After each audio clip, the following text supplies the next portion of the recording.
So రాష్ట్ర ప్రభుత్వం తరపున మరొక కార్పొరేషన్ చైర్మన్గా కాంగ్రెస్ పార్టీ నాయకులుగా ఇచ్చారు. కోదండరెడ్డి గారు నమస్తే. కోదండరెడ్డి గారు నమస్కారం. నేను న్యూస్ 24/7 న్యూస్ టీవీ నుంచి చీఫ్ ఎడిటర్ రమణన్ మాట్లాడుతున్నాను.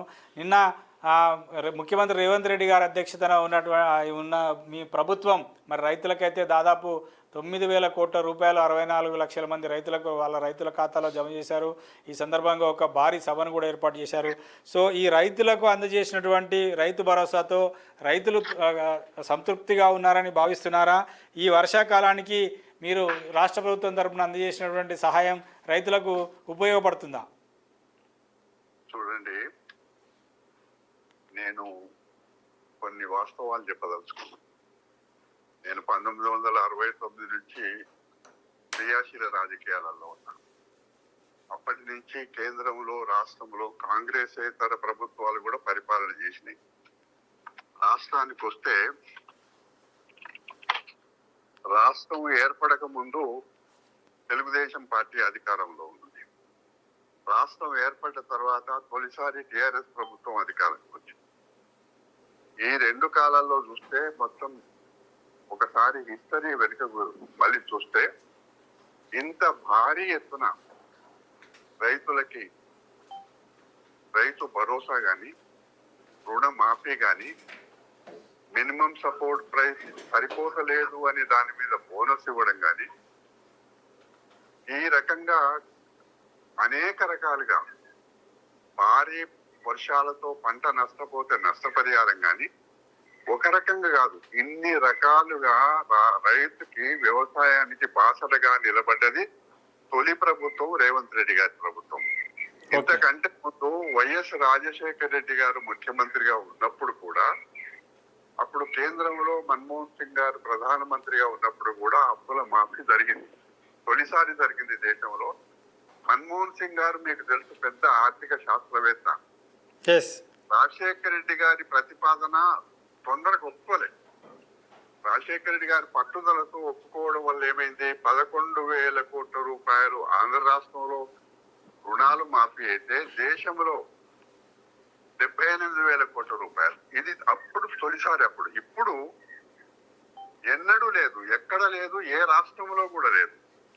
21,000 కోట్ల రూపాయల రుణమాఫీ, మొన్న 9,000 కోట్ల రూపాయలు ఒక 9 రోజులలో పంట పెట్టుబడికి, బ్యాంకుల మీద అప్పుల మీద ఇబ్బంది పడకుండా రైతు పెట్టుబడికి. ఇవన్నీ చూస్తే మొన్న మధ్యన నన్ను సుప్రీంకోర్టు ఏర్పాటు చేసిన ఒక సుప్రీంకోర్టు హైపవర్ కమిటీ ఒకటి ఏర్పాటు చేసిండ్రు. ఆ సుప్రీం బాడీ నన్ను పిలిచింది చండీగఢ్కి. నేను అక్కడికి పోయినప్పుడు తెలంగాణ రాష్ట్రంలో నన్ను అనేకమైన ప్రశ్నలు వేసినప్పుడు, తెలంగాణ రాష్ట్రంలో రేవంత్ రెడ్డి గారు ముఖ్యమంత్రిగా బాధ్యతలు చేపట్టిన తర్వాత తీసుకున్న వ్యవసాయానికి సంబంధించిన, రైతాంగానికి సంబంధించిన పథకాలన్నీ చూస్తే వాళ్ళు చాలా ప్రశంసించారు. ఆ సుప్రీంకోర్టు వేసిన కమిటీ కూడా దేనికంటే వ్యవసాయము ఏ విధంగా లాభసాటిగా ఉంటే బాగుంటుంది, రైతు సంక్షేమానికి ఏం చేయాలి అనే దానికి ఆ కమిటీ సూచనలు చేయమని కమిటీ వేసిండ్రు. ఆ కమిటీ అత్యున్నత కమిటీనే ప్రశంసించింది. కాబట్టి నిన్న జరిగిన 9,000 కోట్ల రూపాయల రైతు భరోసా పెట్టుబడికి నిజంగా ఇది మొదటిసారి దేశంలో, ఇంకే రాష్ట్రంలో కూడా ఇది జరగలే ఇప్పటి వరకు. నేను చెప్పాను కదా, అప్పుడు రాజశేఖర రెడ్డి గారు ఉన్నప్పుడు మన్మోహన్ సింగ్ గారు కేంద్రంలో, రాష్ట్రంలో కాంగ్రెస్ అధికారంలో కాబట్టి 2 చోట్ల జరిగింది. కానీ ఇప్పుడు ఒక బాధ ఏంటంటే, ఆశ్చర్యంగా ఎట్లుంటదంటే, నేను కమిషన్ చైర్మన్ గా నేను చెప్పదలుచుకున్నా ఏమిటంటే, మీరు గత ప్రభుత్వము ఏ సహాయం అందజేసినా ఎన్నికలను దృష్టిలో పెట్టుకొని చేసింది.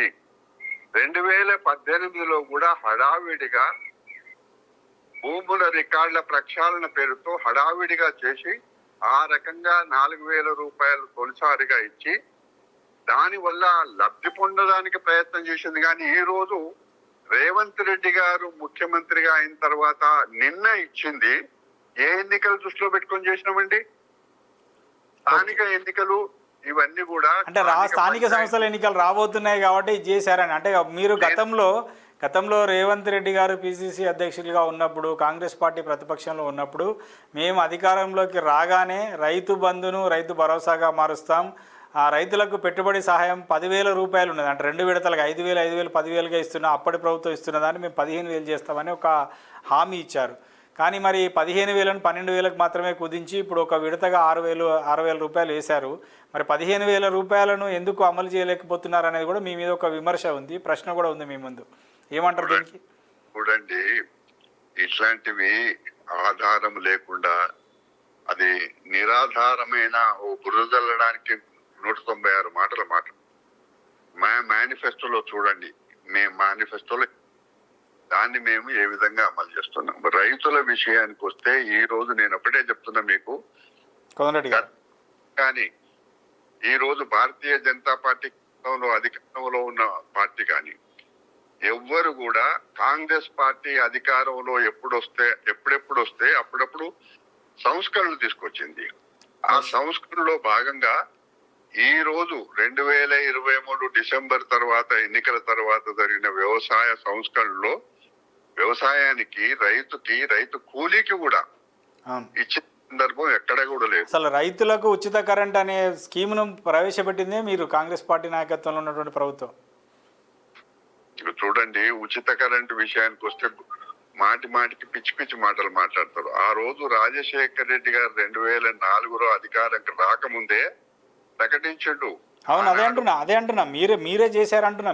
మీ నుంచే ప్రారంభమైంది ఉచిత కరెంట్ అనేది. అందుకే ఇప్పుడు మేము చేసినామని మీరు గ్రహించారు రమణ గారు. వాళ్ళు అట్లా అంటలేరు కదా, మేము తెచ్చినాం అని మాట్లాడుతుండ్రు కదా. అంటే అంతకు ముందు రైతులకు అసలు ఉచిత కరెంటే లేదు. రైతులకు దగ్గర కూడా కరెంటు మీటర్లు పెట్టి, మోటార్లకు మీటర్లు పెట్టి బిల్లులు వసూలు చేశారు. రైతులు కరెంటు బిల్లులు కట్టకపోతే వాళ్ళ మోటార్లు గుంజుకుపోయిన సందర్భాలు, వాళ్ళ ఇంటి దర్వాజాలు గుంజుకుపోయిన సంఘటనలు ఎన్నో ఉన్నాయి గతంలో. కానీ కాంగ్రెస్ పార్టీ కేంద్రంలో కానీ రాష్ట్రంలో కానీ, అప్పుడు మన్మోహన్ సింగ్ గారు కావచ్చు, ఉమ్మడి ఆంధ్రప్రదేశ్ రాష్ట్రంలో రాజశేఖర రెడ్డి గారు కావచ్చు, అధికారంలోకి వచ్చిన తర్వాతనే మీరు, అంటే చంద్రబాబు నాయుడు పరిపాలన నుంచి కాంగ్రెస్కు ఓటు వేయడానికి అప్పుడు ప్రధాన నినాదం కూడా అదే పనిచేసింది, రైతులకు 7 గంటల పాటు ఉచితంగా కరెంట్ ఇస్తామని. ఎందుకంటే అంతకుముందు చంద్రబాబు నాయుడు పరిపాలనలో తీవ్రమైన కరెంటు కష్టాలు, అది గృహ అవసరాలకు కావచ్చు, రైతులకు కావచ్చు, పరిశ్రమలకు కావచ్చు. దాని నుంచి బయటపడ్డదే అసలు కాంగ్రెస్ పార్టీ వైపు రైతులు మరలి మీకు ఓటేసి కాంగ్రెస్ పార్టీని అధికారంలోకి తేవడానికి ప్రధాన నినాదం అయింది ఆ రోజు, ఆ రాజశేఖర రెడ్డి గారు ఉన్న సమయంలో. రమణ గారు, చంద్రబాబు నాయుడు గారు ముఖ్యమంత్రిగా ఉన్నప్పుడు ఏలూరులో ఫైరింగ్ జరిగింది రైతుల మీద. అవును, కరెంటు విషయంలోనే జరిగింది. ఇప్పుడు హైదరాబాద్లో కూడా అదే కదా, విద్యుత్ ఛార్జీలు తగ్గించాలని ధర్నా చేస్తేనే కదా, బషీర్బాగ్లో ప్రెస్ క్లబ్లో రైతులకు సంబంధించిన అంశం విద్యుత్ ఛార్జీల అంశం మీదనే కదా కాల్పులు జరిగి చనిపోయింది కూడా. మరి మీరు అన్ని ఎగ్జాంపుల్స్ మీరు చెప్తున్నప్పుడు ఆ పార్టీల వాళ్ళకి ఎందుకు అవగాహన లేదండి? ఇంత పెద్ద ఉద్యమము, ఇంత పెద్ద ఇబ్బందులు పడ్డ రైతాంగం అంతెందుకు రమణ గారు? నేను అడిగిన, మీరు మన మిర్చి రైతులు మాకు నిన్నటి ధర ఇవాళ ఇవ్వటం లేదని అడిగితే మీరు బేడీలు వేసి జైల్లో పెట్టిండ్రు. మీరు రైతు గురించి మాట్లాడే ఖమ్మంలో అవును ఖమ్మంలో జరిగింది అది. మరి మీరు చేసిన నిర్వాహకం ఒకటా రెండా? అంటే ఒకటి, రాజకీయంగానేమో మీరు బీఆర్ఎస్ని విమర్శిస్తున్నారు, బీఆర్ఎస్ మిమ్మల్ని విమర్శిస్తుంది. బీఆర్ఎస్ మేము రైతులకు చేసినంత అసలు ఎవరు చేయలేదు, మేము వచ్చిన తర్వాతనే రైతులకు పెట్టుబడి సహాయం అనేది మేము ప్రారంభించాం, అంతకుముందు ఏ ప్రభుత్వమైనా ఏ పార్టీ అయినా రైతులకు పెట్టుబడి సహాయం ఇచ్చిందా అనేది వాళ్ళు అంటున్నారు. మీరేమో రైతుల పేరుతో వాళ్ళు రాజకీయం చేశారని మీరు అంటున్నారు. అసలు ఏది కరెక్ట్? చూడండి, మా ముఖ్యమంత్రి గారిని కానీ మా మంత్రులు కానీ ప్రజాస్వామ్యవాదులు, బాధ్యత కలిగిన వాళ్ళు ఎప్పుడు కూడా మేము ఏదైనా ఇచ్చినమో, ఏదైతే చెప్పినామో అది చెప్పుకోవడానికి ప్రయత్నం చేస్తా కానీ మమ్మల్ని రోజు రెచ్చగొడుతున్నారు. మా ముఖ్యమంత్రి గారు ప్రజాస్వామ్యవాది, మా మంత్రులు ప్రజాస్వామ్యవాదులు. కానీ మీరు అబద్ధాల మాటలు మాట్లాడుతూ మమ్మల్ని రెచ్చగొడుతూ మాట్లాడుతున్నప్పుడు మేము మౌనంగా ఉండలేం కదండి. అదే స్థాయిలో సమాధానం ఇవ్వాల్సి వస్తుంది. అందుకే అదే స్థాయిలో మా మంత్రులు గాని, మా పార్టీ నాయకులు గాని సమాధానాలు ఇస్తున్నారు. ఇది ఈ రోజు రమణ గారు ఒక మాట చెప్తున్నా, నా అనుభవంలో నేను 55 ఏళ్ల క్రియాశీల రాజకీయాల్లో తెలుసు ఉన్నారు. మీరు చాలా సీనియర్ పొలిటీషియన్ కోదండరెడ్డి గారు, మీరు తెలుసు, ఇప్పుడు కాదు ఇప్పటి నుంచో ఉన్నారు మీరు. నా బాధ ఏంటంటే రైతులు వ్యవసాయం విషయంలో రాజకీయం చేసుకున్న పార్టీ అంటే టిఆర్ఎస్ పార్టీ. మీరు మాకు సూచన చేయండి, సలహా ఇవ్వండి, ఏం చేస్తే బాగుంటుందో చెప్పండి. శాసనసభలో మీకు ప్రతిపక్ష పార్టీ బాధ్యత ఇచ్చింది మీకు ఆ విధంగా శాసనసభలో చెప్పరు, శాసనసభకు రారు, బయటనేమో రోజు టీవీల ముందు మా అబద్ధపు మాటలు మాట్లాడి ఎంతకాలం మాట్లాడతారు మీరు? మీరు ఏదైనా రాజకీయం చేయండి, వ్యవసాయాన్ని రైతును రాజకీయం చేయొద్దు అని చెప్పి నేను ఒక రైతు కుటుంబం నుంచి వచ్చిన వాడిగా మనవి చేస్తున్నా. మీరు ఒక సీనియర్ పొలిటీషియన్, మీరు వ్యవసాయానికి సంబంధించినటువంటి అనుబంధం ఉన్నటువంటి వాళ్ళు, పైగా ఇప్పుడు రైతు కమిషన్ చైర్మన్ కూడా. మీ గురించి తెలియని వాళ్ళు ఉన్నారు తెలంగాణ రాష్ట్రంలో కావచ్చు, లేదా ఉమ్మడి ఆంధ్రప్రదేశ్ రాష్ట్రంలో. కోదండరెడ్డి గారు అంటే తెలియని వాళ్ళు ఉన్నారు, ఎందుకంటే మీరు అంత సీనియర్ పొలిటీషియన్. సో అంటే ఇంకొక అంశము కోదండరెడ్డి గారు, సరే ఈ రైతులకు భరోసా పెట్టుబడి సాయం అంశం అనేది ప్రధానంగా మీరు తీసుకున్నటువంటి అంశం. మరొక అంశం, ఇప్పుడు రెండు తెలుగు రాష్ట్రాల మధ్య ఈ బనకచెర్ల ప్రాజెక్టు ఇష్యూ ఒకటి నడుస్తుంది. నిన్న మీ ముఖ్యమంత్రి రేవంత్ రెడ్డి గారు కూడా, అంటే రాష్ట్ర ముఖ్యమంత్రి రేవంత్ రెడ్డి గారు కూడా ఒక సవాల్ చేశారు ప్రధాన ప్రతిపక్ష నేత కేసీఆర్కు. ఈ అంశంపైన, గోదావరి కృష్ణా జలాలపైన అసెంబ్లీలో చర్చకు సిద్ధం, మీరు రండి, మీరే ప్రతిపక్ష నాయకునిగా స్పీకర్కు లేఖ రాయండి, మీరు ఎప్పుడంటే అప్పుడు మేము చర్చ పెట్టడానికి రెడీగా ఉన్నామంటున్నారు. నిజానికి మరి గోదావరి నది నీళ్లను వాడుకునేందుకు ఆంధ్రప్రదేశ్ ప్రభుత్వం నిర్మిస్తున్నటువంటి బనకచెర్ల వల్ల తెలంగాణ ప్రయోజనాలకు ఖచ్చితంగా నష్టం జరిగే అవకాశం ఉంది కదా. దాన్ని అడ్డుకోవడానికి మరి కాంగ్రెస్ పార్టీ ప్రభుత్వం, ముఖ్యమంత్రి రేవంత్ రెడ్డి గారి నాయకత్వంలో ప్రభుత్వం ఏ విధంగా ముందుకు పోవాలనుకుంటున్నారు?